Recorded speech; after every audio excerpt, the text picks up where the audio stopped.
Studio Ghibli's 1991 film Only Yesterday, directed by Isao Takahata, is a story about self-discovery through rediscovery. It follows a 27-year-old woman, Taiko, as she makes a journey to the countryside to experience a more rural, pastoral experience while reminiscing on her childhood days growing up in a suburban setting. It's a beautiful, deliberate character drama, one that knows how to let a scene sit for the perfect amount of time and utilizes subtleties to keep the viewer engaged, making conscious and unconscious connections. And I love that about Only Yesterday. As much as I love its use of space, especially in modes of transportation to create intimate settings and temperate isolation, its pacing between the episodic snapshots of the past and how they relate to the continuous narrative of the present, and I'd be remiss not to mention its use of sound design and score, especially in the ending. But the thing I appreciate the most about Only Yesterday is how it uses color and visual design to pull us into Taiko's perspective as to explore this journey through her own eyes. Only Yesterday's narrative operates through two time periods, the past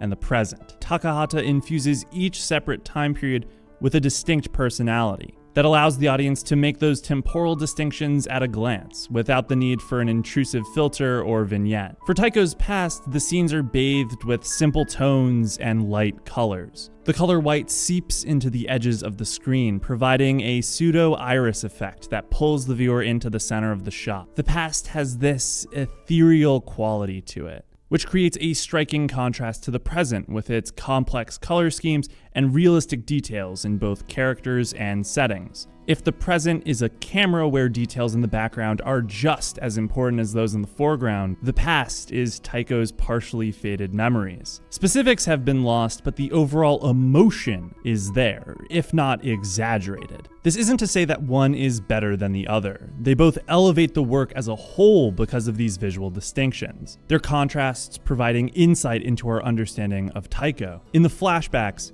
people are more striking, with their cartoony designs and expressions and the complete lack of shadows on their faces, which makes the settings become more important in the present through pure contrast. Just take a look at how the skies are conveyed. It's important that in the present timeline we understand this emotional contrast between condensed urban life and these sprawling rural landscapes which are simply breathtaking. This initial focus on setting mirrors Taiko's outlook, but as the present's focus on places makes its way more towards relationships, it finally reaches a harmonious conclusion in the final scenes of the film, where past and present share the screen, either thematically by eliminating those grand landscapes, or in actuality by bringing the characters of yore into our contemporary setting. If we're talking about color though, there is no color that is more narratively important than red. Red is the symbol of Taiko's past. She wears it in every scene, either in her clothing or her hairpin, which is a red flower. And when it's featured in the background or setting, it's distinct from the more washed out colors around it. One of the most rose-colored nostalgic moments for the past in the film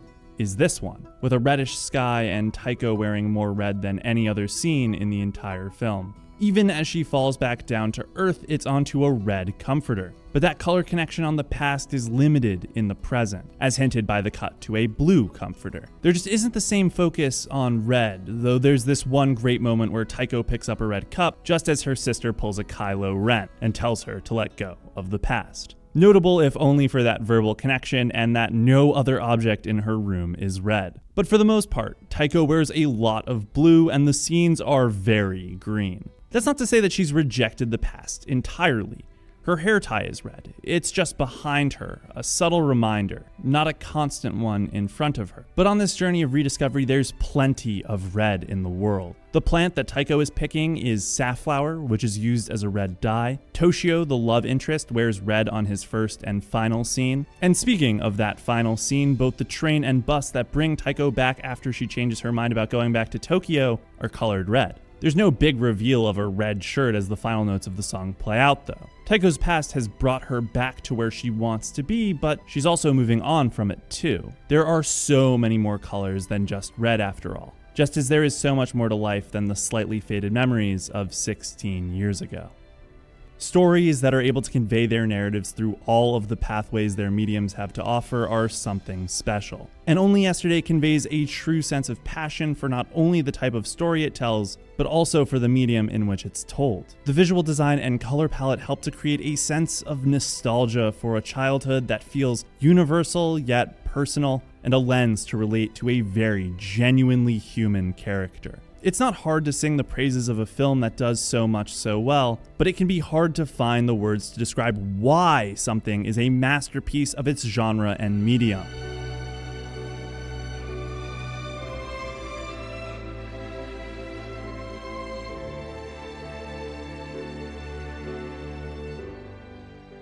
In that regard, Takahata's Only Yesterday has compiled a dictionary.